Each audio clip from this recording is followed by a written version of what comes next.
ദൈവത്തിന് മഹത്വം.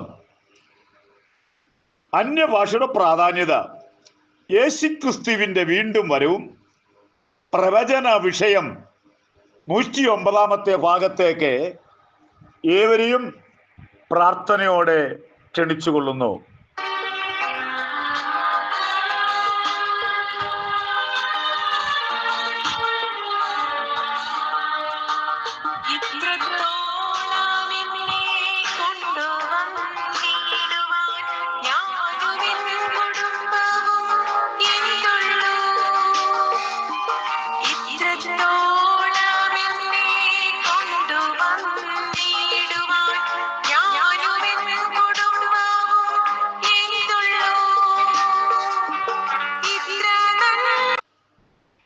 (2024) നമ്മെ വിട്ട് ചരിത്രത്തിൽ മറഞ്ഞു.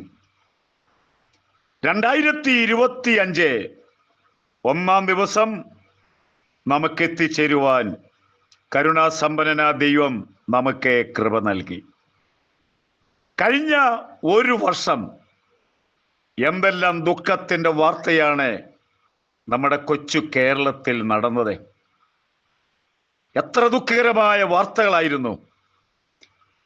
വാഹന അപകടത്തിൽ ഒരു കുടുംബം മുഴുവൻ പോയ ഒത്തിരി സംഭവങ്ങളെ, പെട്ടെന്ന് കൊഴിഞ്ഞു വീണ് മരിച്ച വേദനാജനകമായ അവസ്ഥകളെ, കൊലപാതകങ്ങളെ, ഒത്തിരി വേദനകളും ദുഃഖങ്ങളും കണ്ണുനീരും കണ്ട ഈ കേരളം, നമുക്ക് ഈ പുതുവർഷത്തിലെ ദൈവം നമ്മളെ സഹായിച്ചതോർത്ത് നമുക്ക് നന്ദി കരേറ്റുകയും ദൈവം നമുക്ക് കൃപ നൽകുകയാണെങ്കിൽ ഈ പുതുവർഷത്തിൽ ദൈവത്തിനോട് ജീവിപ്പാൻ എല്ലാ നന്മകൾ നിങ്ങൾക്ക് നൽകട്ടെ.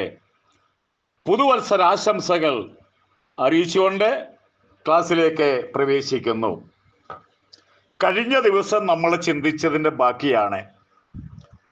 വ്യാഖ്യാനി ഇല്ലെങ്കിലും അന്യഭാഷക്കാരൻ സഭയിൽ മിണ്ടാതിരിക്കേണ്ട കാര്യമില്ല.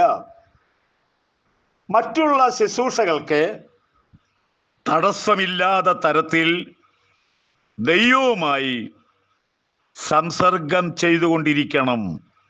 1 കൊരിന്ത്യർ 14 28 അതിനാൽ ആരാധനയിൽ അന്യഭാഷ ഏറ്റവും പ്രയോജനമാണ്.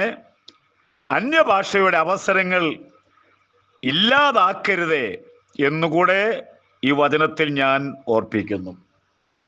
1 കൊരിന്ത്യർ 14:27 അന്യഭാഷയ്ക്ക് അടുക്കും ചിട്ടയും പറയുന്നുണ്ട്. അവിടെ പറയുന്നത് വ്യാഖ്യാനി അല്ലെങ്കിൽ വ്യാഖ്യാനമുള്ള അന്യഭാഷയുണ്ട്. ആ അന്യഭാഷ വ്യാഖ്യാനിക്കുവാൻ ദൈവം ചിലർക്ക് വരം കൊടുത്തിട്ടുണ്ട്. 2 3 പേരാകട്ടെ, ഓരോരുത്തൻ സംസാരിക്കുക, വ്യാഖ്യാനിക്കുകയും ചെയ്യട്ടെ. ഇന്ന് ഇങ്ങനെയുള്ള സംഭവങ്ങളോ ഇങ്ങനെയുള്ള ശുശ്രൂഷകളോ കാണാൻ സാധ്യമല്ല. എന്നാൽ ഒരു 10-40 വർഷങ്ങൾക്ക് മുമ്പേ ഇങ്ങനെയുള്ള ആത്മീയ ശുശ്രൂഷ ഞാൻ കണ്ടവനാണ്, അനുഭവിച്ചവനാണെന്നുള്ള കാര്യം കൂടെ ഈ തരത്തിൽ ഓർപ്പിച്ചുകൊള്ളുന്നു. പ്രവാചകന്മാർ 2 3 പേരെ സംസാരിക്കട്ടെ, അതിന് ക്രമമുണ്ട്. മറ്റുള്ളവർ വിവേചിക്കണം. പ്രവചനം, വ്യാഖ്യാനം, വിവേചനം ഇതെല്ലാം കൂടെ നമ്മളെ കൂട്ടിക്കുഴച്ച് അങ്ങനെയുള്ളൊരവസ്ഥ ഉണ്ടാക്കാതിരിക്കാൻ നമ്മൾ വളരെ ശ്രദ്ധിക്കേണ്ടത് ആവശ്യമാണ്. ദൈവവചനം പ്രസംഗിച്ചുകൊണ്ടിരിക്കുമ്പോൾ തന്നെ ആ വചനത്തിലൂടെയും നമുക്ക് പ്രവചനം ലഭ്യമാകാവുന്നതാണ്. എങ്ങനെ ചോദിച്ചു കഴിഞ്ഞാൽ, നമ്മുടെ ജീവിതത്തിലുണ്ടായ പ്രയാസ സാഹചര്യങ്ങളിൽ നമ്മൾ ആരാധന ഇരിക്കുമ്പോൾ, ദൈവവചനം പ്രസംഗിക്കുമ്പോൾ നമ്മോടുള്ള ദൂത് ആ വചനത്തിലൂടെ ഉണ്ടായിരിക്കും എന്നും കൂടെ നമ്മൾ ശ്രദ്ധിക്കുക. ആ സമയത്ത് നമുക്ക് വളരെ ആത്മീയമായ സന്തോഷം ഉണ്ടാകും. 1 കൊരിന്ത്യർ 14:27 ഓരോരുത്തരും സംസാരിക്കട്ടെ, ദർശനം അത് പ്രവചനമായി പറയുന്നു, വെളിപ്പാട് അതും പ്രവചനമായി പറയുന്നു.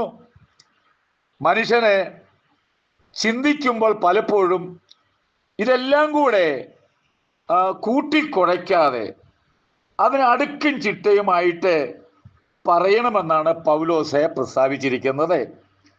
അടുക്കും ചിട്ടയുമില്ലെങ്കിൽ നമ്മുടെ ആരാധനയിലെ ഈ വക ദൈവിക ദൂതുകളോ ആലോചനകളോ പ്രവചനങ്ങളോ വിവേചനങ്ങളോ വ്യാഖ്യാനങ്ങളോ ആർക്കും മനസ്സിലാകുകയില്ല. അതിനെ ചിട്ടപരമായി, അതിൻ്റെ നിയമപരമായി, ഓർഡർ പരമായി ചെയ്യണമെന്നാണ് പൗലോസ് പ്രസ്താവിച്ചിരിക്കുന്നത്. 1 കൊരിന്ത്യർ 14 അധ്യായമാണ് പ്രധാനമായും പ്രതിപാദിക്കുന്നത്. പൗലോസ് ഇതൊക്കെ പറയുമ്പോൾ തന്നെ 1 കൊരിന്ത്യർ 13 അധ്യായം നാം ശരിയാമണ്ണം വായിക്കണം.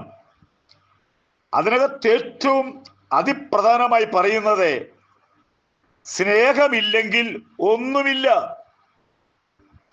സ്നേഹമില്ലാതെ പ്രവചിക്കുന്നതുകൊണ്ട് ഒരു കാര്യവുമില്ല. സ്നേഹിക്കാതെ വെളിപ്പാട് കണ്ടൊരു കാര്യമില്ല. അതൊക്കെ വെറും മുഴങ്ങുന്ന ചെമ്പോ ചിലമ്പുന്ന കൈത്താളമത്രേ, കുറെ ശബ്ദം വന്ന് മാത്രമേ ഉള്ളൂ. അതുകൊണ്ട് ഏറ്റവും പ്രധാനമായിരിക്കുന്നത് സ്നേഹമുണ്ടായിരിക്കണം. തമ്മിൽ വൈരാഗ്യത്തിൽ ഇരിക്കുന്ന ഒരു പ്രവാചകന് അദ്ദേഹം പ്രവചിക്കുമ്പോൾ പൗലോസ് പറയുന്നത് കുറെ ശബ്ദ കോലാഹലങ്ങളൊന്നും മാത്രമേ പറയുന്നുള്ളൂ. അതിൻ്റെ അവസാന വാക്യം നമ്മൾ വളരെ ശ്രദ്ധിക്കണം. ആകയാൽ വിശ്വാസം, പ്രത്യാശ, സ്നേഹം ഈ മൂന്നും നിലനിൽക്കും. എന്നിട്ട് ഒന്നുകൂടെ പറയുന്നു, ഇവയിൽ വലിയതോ സ്നേഹം തന്നെ എന്ന് പറഞ്ഞാൽ കൃപാവരങ്ങളെല്ലാം ഉണ്ട്. അവിടെ വായിച്ചു വരുമ്പോൾ നമുക്ക് ഓരോ കാര്യങ്ങൾ മനസ്സിലാക്കാൻ സാധിക്കാവുന്നതാണ്. ഇവയിൽ വലിയത് സ്നേഹം തന്നെ എന്ന് പറഞ്ഞിട്ട് 14-1 വാക്യം തുടരുന്നത് സ്നേഹം ആചരിപ്പാൻ ഉത്സാഹിപ്പീൻ. ഈ കൃപാവരങ്ങളൊക്കെ ദൈവം നമുക്ക് സൗജന്യമായി തന്നിരിക്കുകയാണ്. നമ്മൾ ഈ കൃപാവരങ്ങളെ ശുശ്രൂഷയിലൂടെ ഒരു പണസമ്പാദ്യ അവസരങ്ങൾ ഉണ്ടാക്കുന്നത് തെറ്റാണ്.